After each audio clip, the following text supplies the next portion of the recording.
지난 2018년에는 20곳이 넘는 나라의 재외동포 청소년들이 대전에 있는 뿌리공원을 찾아왔습니다. 이곳에서 부모님에게서 막연하게 듣기만 했던 자신의 본관을 직접 눈으로 보니 마냥 신기하기만 했다고 하는데요. 사람은 누구나 자신의 정체성, 자신의 뿌리를 알고 싶어하는 마음은 인지상정인 것 같습니다. 한국 성씨의 뿌리를 찾아 떠나는 시간, 한국의 성씨 이재국입니다. 우리나라에서 김씨에 이어 두 번째로 많은 성씨가 이씨인데요. 2015년 통계조사에 의하면 전체 인구에서 14.7%를 차지하고 있고 약 730만 명이 살고 있습니다. 이씨는 여러 계통으로 나뉘어져 있는데요. 이 중에서 경주 이씨 계통과 전주 이씨 계통이 절반 이상을 차지하고 있고 이외에 중국 계통과 만주 계통, 월남 계통이 있으며 또한 다른 성씨에서 분적한 이씨도 있습니다. 오늘은 이 중에서 고성 이씨에 대해 살펴보도록 하겠습니다.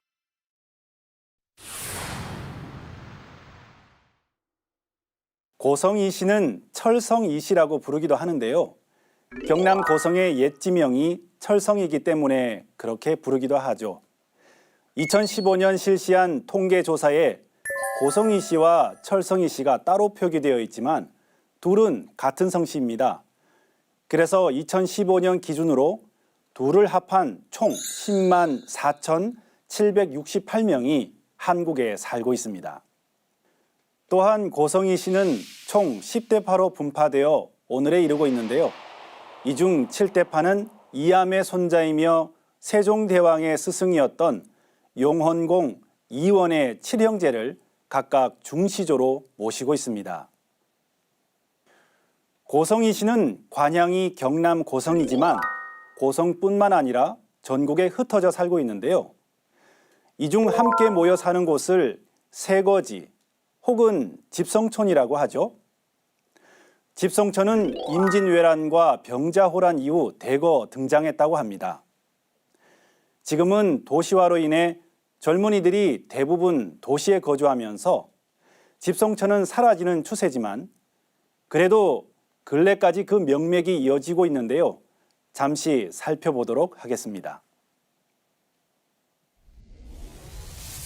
고성이씨 집성촌은 경상남도 고성군 동해면 외곡리, 사천시 사남면 사촌리, 진주시 이반성면 가산리를 비롯해서 경상북도와 경기도, 충청남도, 전라남도에 집성촌이 있었고 바다 건너 제주도에는 서귀포시 남원읍 위미리, 북쪽으로는 평안북도 삭주군 외남면 송남리에 집성촌이 있었다.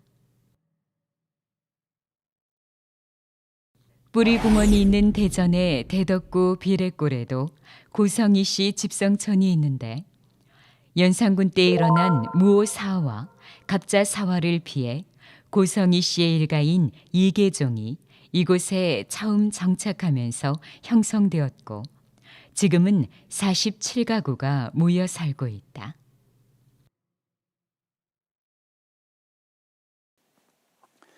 이것은 대전 뿌리공원에 있는 고성이 씨의 성시 조형물입니다. 여기에는 고성이 씨의 시조와 역대 인물들을 간략하게 소개하고 있는데요. 그 내용을 살펴보겠습니다.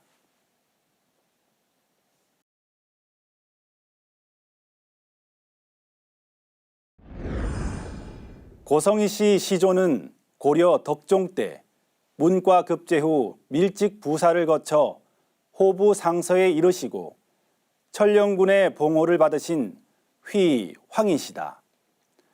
중흥조인 7세 존비는 판밀직 사사 칠성 부원군 문희시호와 8세 우는 문화시중 철성 부원군 문헌시호를 받았다. 아우 정은 각진국사이다. 9세 암은 송설체 명필로 칭송되었고 단군세기를 저술하여 한민족의 근원을 밝혔다. 숨은 하시 중 호종 공신으로 철성 부원군에 책봉되고 시호는 문정, 호는 행촌이다.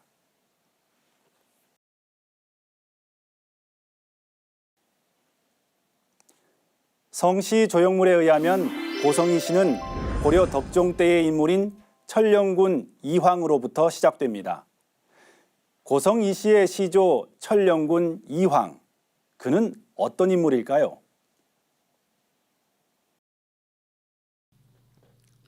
여기는 경남 고성군 회암면 봉동리에 있는 금봉제다.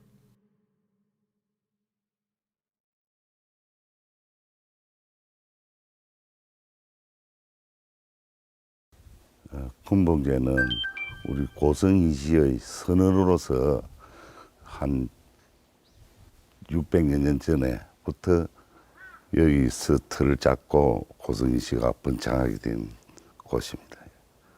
비석 있는 데는 1대조부터 5대조로 모신 비석이고 그 위에 그 분모로 되어 있는 두 개는 오늘 6대조, 7대조 할아버지고 그렇습니다. 금봉제 여기는 시조할배 정신을 배우는 학교인데 총지혜의 총집입니다. 여기가.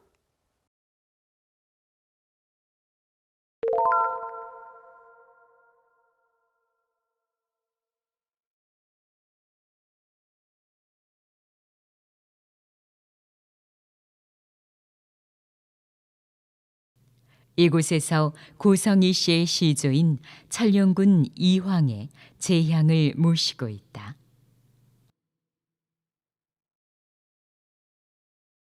매년 시제는 그 10월 초 이튿날 정이라고 하는 날에 여기서 총회도 하고 시제도 지냅니다. 전국에서 계시는 모든 종친들이 다 여기 와서 제를 지냅니다.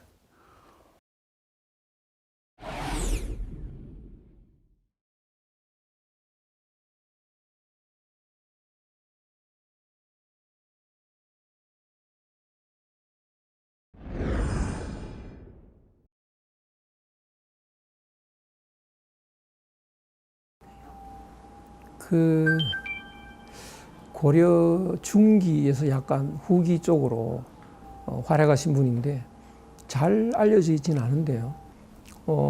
관직에 들어가셔서 정삼품, 오늘날 말로 하면 장관급까지 이르신 분인데 문무를 겸했고 그래서 거란군을 퇴치한 경력도 있고 천령군으로 봉해졌습니다. 그 천령이라는 곳이 지금의 고성군의 옛 이름이고요. 그 천령이 철성으로 바뀌고 지금 고성으로 바뀌었습니다. 그 천령에서 그 훌륭한 인물이 됐다고 해서 천령군이라는 봉호가 되고부터 그 우리의 본관이 되게 됐습니다. 고성희 씨의 시조는 고려 때의 인물인 이황인데요. 조선의 유학자인 이황과는 이름만 같을 뿐 다른 사람임을 유념해야 되겠죠. 그리고 성시 조형물에서 우리가 눈여겨봐야 할 대목이 있는데요. 바로 이 부분입니다.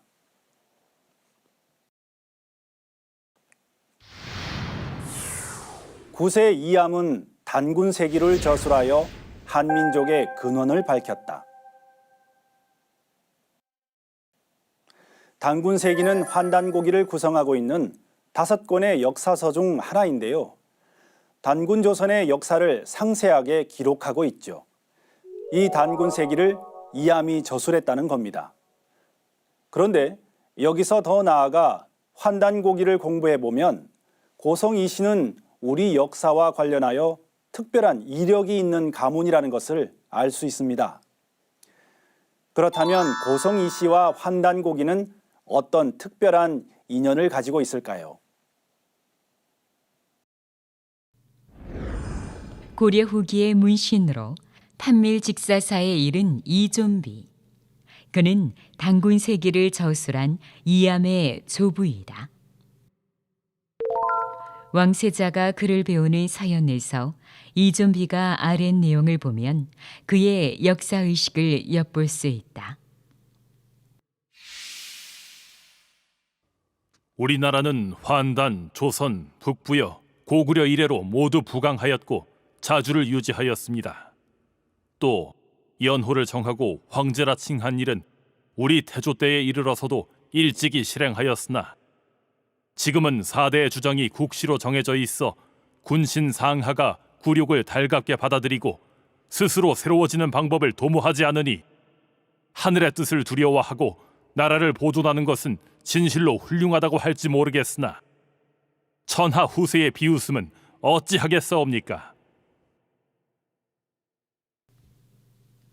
이 같은 이좀비의 역사의식이 손자인 이암에게 그대로 전해져 단군조선의 역사를 상세하게 기록한 단군세기가 탄생하게 된다.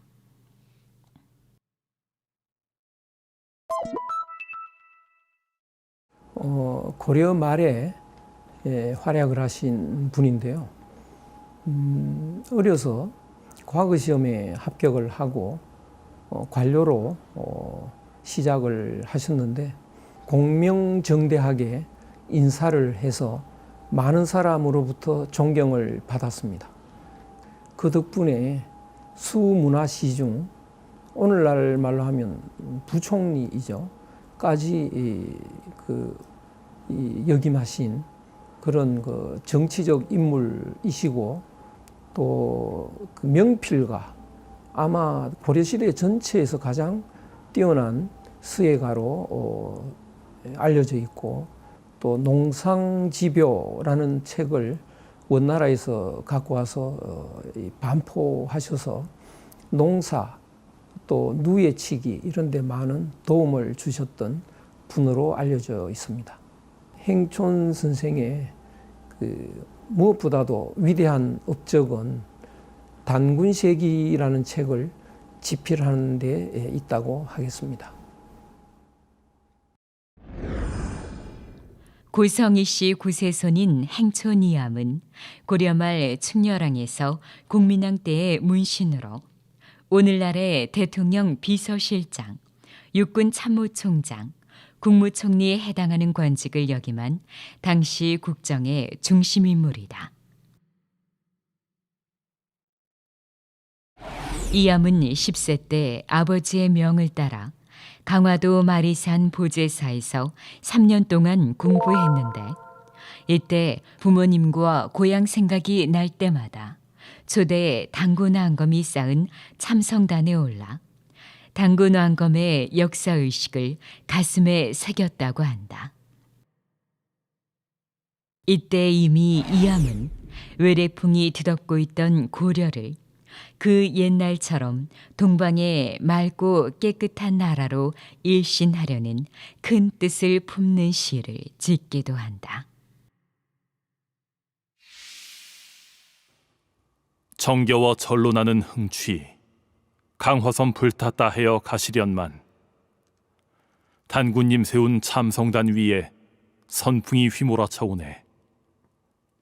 산천은 의구하지만 우리 동방의 미풍은 어디 가고 해와 달은 언제나 새로워지는데 와글거리는 외국 관리가 웬 말인고.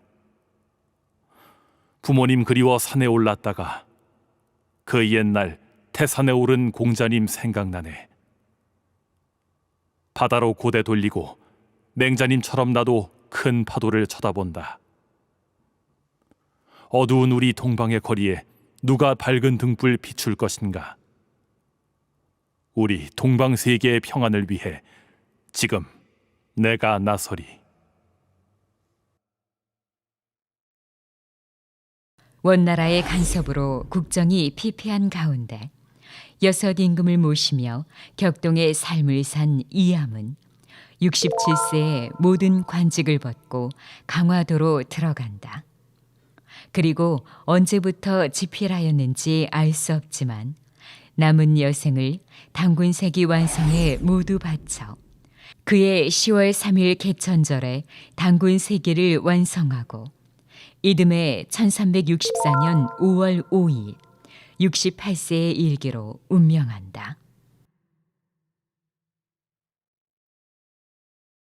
당군세기는 초대 당군에서부터 47대 당군에 이르기까지의 역사와 그 속에 들어있는 철학, 사상 등이 내포되어 있는 그런 책입니다. 거기에 대단히 중요한 내용들이 들어 있습니다. 이 나라가 어려울 때는요, 무엇보다도 강력한 정신력이 필요합니다. 고려 말이라고 하는 시대 상황은 원나라의 간섭을 심하게 받았던 시대이고, 또 앞일이 어떻게 될지, 나라를 지탱할 수 있을지 몹시 걱정되는 시대였습니다. 가장 필요한 것이 정신력이었던 건데요. 이 나라가 흔들릴수록 정신적인 힘을 키우지 않으면 안 되는데요. 그 정신적인 힘이 바로 고대의 우리 역사 속에 들어 있습니다. 그 점을 굉장히 중시해서 이 책을, 당군세기라는 책을 정리하셨는데요. 그 내용은 당군세기를 읽어보면 바로 우리나라 사람들이 이 참된 인간의 그런 모습을 회복해서 홍익인간이 되는 그런 세상을 말하는데요. 그러면 오늘날 다시 등불을 밝혀야 우리의 미래가 있을 텐데, 그 등불을 밝히는 방법, 내용 이런 것들을 짐작해 할 수 있는 내용이 당군세기에 들어 있습니다. 그런 점에서 굉장히 중요한 우리의 미래를 밝힐 수 있는 횃불이 될 수 있다고 생각이 됩니다. 당군세기는 당시 동북아의 종주였던 옛 조선의 영화로운 역사를 만천하에 드러내고자 저술한 역작이다.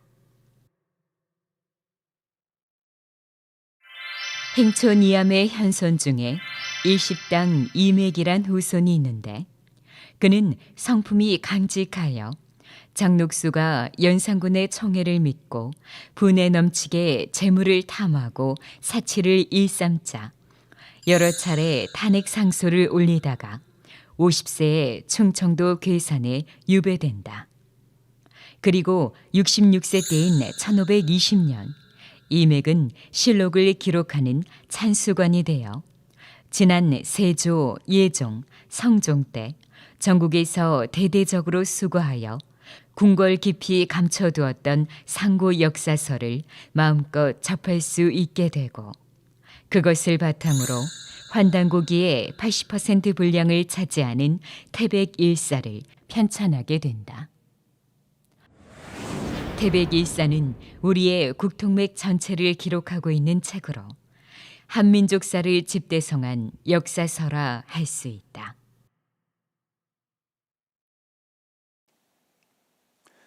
이뿐만 아니라 소장하고 있던 북부여기가 개연수에게 전해져 환단고기 출간에 기여한 평안북도 삭주, 백골, 이형식 또한 고성이 시입니다.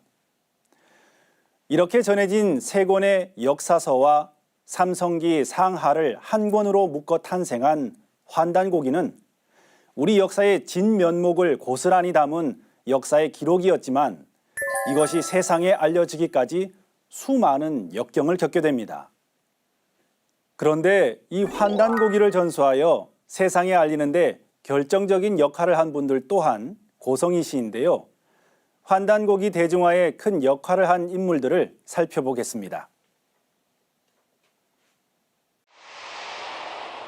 구한말의 인물인 해약 이기는 전라도 만경 출신이며 정약용의 학통을 계승한 실학자이자 독립운동가이다.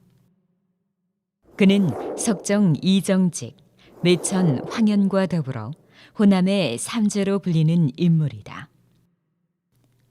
이맥의 후손인 이기는 제자인 개연수에게 집안에 전해오던 태백 일사를 전해주어 환단고기가 발간되게 하고 또한 그것을 세세히 감수하기도 한다. 그는 당구인 성조의 얼을 기리고 옛 조선의 역사를 부흥시키자는 취지로 단학회를 조직하여 계몽운동과 구국운동에 매진했지만 끝내 나라가 기울자 1909년 7월 13일 서울의 한 여관에서 음식을 끊고 순국하고 만다. 그리고 계연수의 갑작스런 죽음으로 역사 속에 묻혀버릴 뻔했던 환단고개를 굳게 지켜 오늘의 한국 사회에 널리 대중화시키는데 결정적인 역할을 한 인물이 있다. 바로 하남당 이유립이다. 평안도 삭주의 유지이자 독립운동가였던 이관집의 넷째 아들인 이유립은 아주 일찍이 글을 깨쳤고 그 과정에 전해오는 재미있는 일화가 있다. 3살 때 천자문을 익히고 6살 때 동몽선습을 읽다가 한무제토 멸지하시고 하는 구절에 이르러 우리나라를 토멸한 한무제는 분명 우리나라 원수인데 하시고라는 토시를 붙여 읽는 것이 나는 싫다 하고 동몽선습을 더 읽지 않았다고 하며 이 이야기를 듣는 사람마다 그를 아주 기특하게 여겼다고 한다. 이유립은 환단고기 편찬자인 계연수와 친했던 부친의 영향으로 어린 시절부터 역사에 눈을 뜨게 된다. 그리고 1945년 광복이 되고 나라를 되찾았지만 북쪽에서 활동이 여의치 않아 이유립은 계연수가 발간한 환단고기 한 권을 가슴에 품고 1948년 38선을 넘어 월남한다.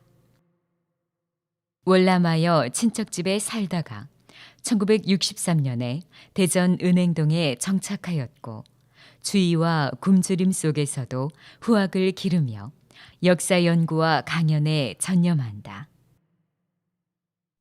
그리고 그의 나이 77세가 되던 해 1983년 배달 의숙을 발행인으로 하여 환단고기 100부를 발간하여 드디어 환단고기가 세상의 빛을 보게 된다.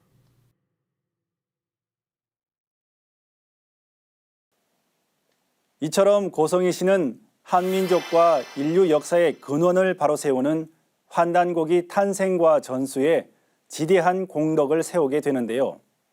고성희 씨 집안에서 환단고기의 80%를 기록했고 또한 그것이 대중에게 공개될 수 있도록 전수해 준 것도 고성희 씨 가문입니다. 사대주의와 식민주의 늪에 빠져 영원히 어둠 속에 빠질 뻔한 우리 역사를 다시 회생하는데 불멸의 공덕을 세운 가문이라 할 수 있습니다. 그리고 앞서 소개한 인물들 외에 고성희 씨 종문에는 어떤 인물들이 더 있을까요? 역사 속 인물들을 찾아갑니다. 고려시대 송광사 16국사 중 13세 국사로 불교계에 큰 족적을 남긴 각진국사는 이존비의 둘째 아들이다. 고려말 공민왕은 그를 왕사로 모셨는데 나이가 많아 감히 불러들이지 못하고 조상을 그려서 예를 거행할 정도로 지극한 존경을 받았다고 한다.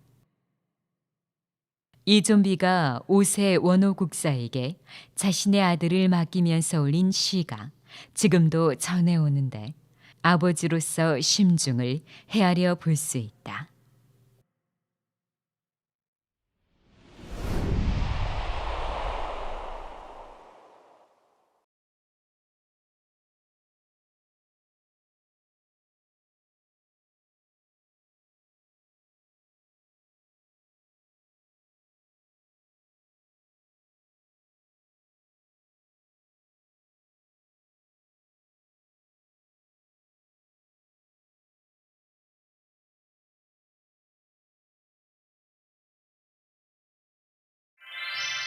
이원은 행초니암의 손자로 호가 용헌이며 세종의 스승이다. 정몽주의 문인으로 우왕 8년 진사가 되고 11년에는 문과에 급제하였으며 조선이 개국되자 지평이 된다.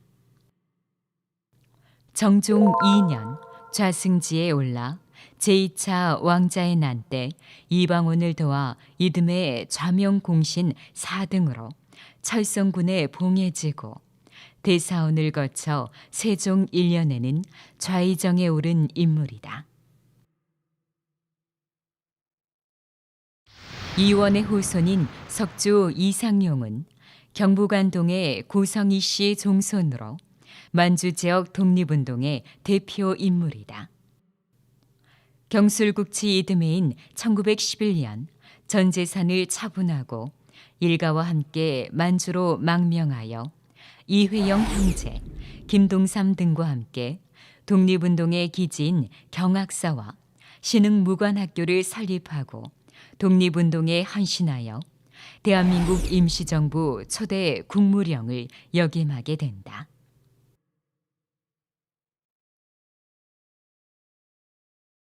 현재 정계와 연예계에 알려진 인물로는 이한동 전 국무총리와 가수 이소라 그리고 배우 이서진 씨도 고성이 씨다.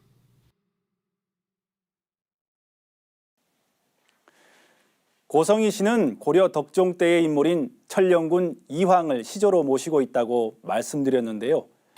그렇다면 시조인 천령군 이황의 선조는 어디에서 왔을까요?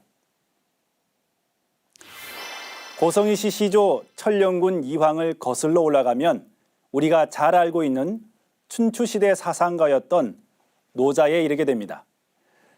사기정의, 현묘 4편에는 노자의 어머니가 노자를 81년 동안 임신하였는데 자두나무 아래를 거닐다가 왼쪽 겨드랑이를 갈라서 노자를 낳았다고 합니다. 이에 의하면 노자가 성으로 오얏 리자를 쓰게 된 것은 오얏나무, 즉 자두나무 아래에서 태어났기 때문이라는 겁니다. 그래서 이 시는 자두나무와 밀접한 관련이 있는데요. 실제로 당나라 때 시선으로 불리던 200의 집에는 복숭아와 자두나무가 있는 도리원이 있었고 이 시가 세운 당나라 황궁뜰에도 자두나무가 많았다고 합니다. 노자의 후손 중에 이반이라고 하는 사람이 있었는데 그는 한나라 문제 때 중서사인이었습니다. 한나라 무제가 위만 조선을 침략할 때 이반의 후손이 도호 원수가 되어 이곳에 왔다가 전쟁이 끝난 후에도 돌아가지 않고 이 땅에 머물러 살게 되었는데 이반의 24세 손이 고성희 씨의 시조인 천령군 이황이라고 합니다. 이처럼 노자는 고성희 씨의 선조라는 것을 확인할 수 있습니다. 그런데 노자의 혈통을 더 상세히 알 수 있는 기록이 있습니다. 이맥이 쓴 태백일사 사만관경분기에는 노자의 혈통을 잘 알 수 있는 부분이 있다. 계민년에 노나라 사람 공자가 주나라에 가서 노자 이이에게 예를 물었다. 이의 아버지는 성이 한이고 이름이 건인데 선조는 풍이족 사람이다. 노자는 후에 서쪽으로 관문을 지나 내몽고를 경유하여 여기저기 전전하다가 아유타에 이르러 그곳 백성을 교화하였다.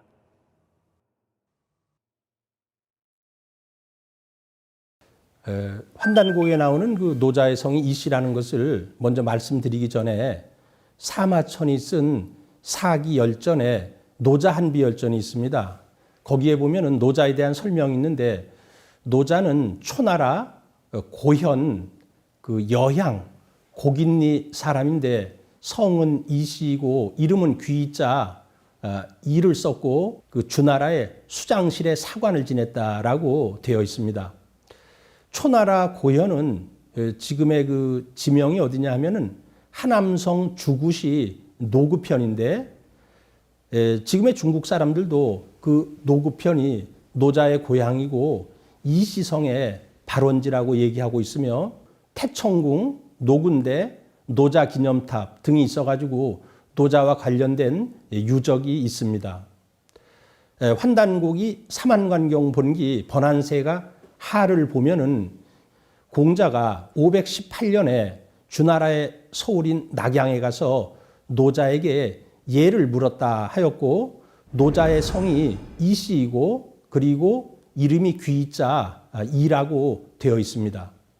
그리고 이어서 말하기를 노자의 아버지의 성은 한씨이고 그리고 이름을 건이라고 했어요. 그리고 그 선조는 그 풍인이라고 하였는데 이 풍인이라는 것은 동이 구족 중에 하나인 풍이족이라는 뜻입니다. 그런데 왜 노자는 성을 이시로 썼을까 하는 것에 대해서 한번 생각을 해보면은 이제 노자는 그 뒤에 그 함곡관을 지나서 그 서쪽으로 가서 사람들을 교화하였다고 하는데 자신의 혈통이 중국 민족이 아니라 그 동이족이라는 것을 나타내기 위해서 이시성으로 바꾸지 않았나 하는 생각이 듭니다. 이라는 글자를 파자하면은 그 나무목자와 아들자자로 나뉘어지는데요. 나무목은 오행에서 동방을 상징하고 있습니다. 그래서 이라는 글자 속에는 동방의 아들이다. 그래서 노자는 나는 동방의 아들이다. 이런 그 신원을 밝히기 위해서 이라는 성으로 바꾸지 않았나 하는 생각이 듭니다. 태백일사에 의하면 노자의 선조는 동이족인 풍족이라고 밝히고 있는데 그 맥은 어디에서 왔을까? 노자에서 더 거슬러 올라가 보면 배달국 옷의 태호 의환웅의 막내 왕자인 태호 복희 씨를 만나게 된다. 태호 복희 씨는 동양 철학의 아버지요 인류 문명의 창시자이며 인류 최초의 성씨인 풍씨이기도 하다. 한민족 최초의 나라인 배달국의 왕자 태호 복희 씨에서 뻗어나간 고성 이 씨가 우리 역사를 제대로 기록하고 전한 것은 숨겨진 역사 섭리가 있지 않을까.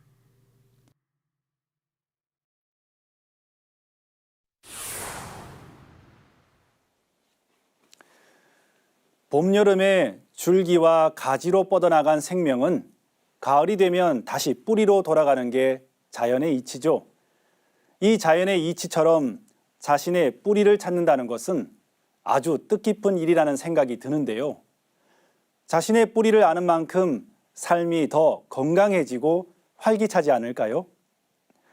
한국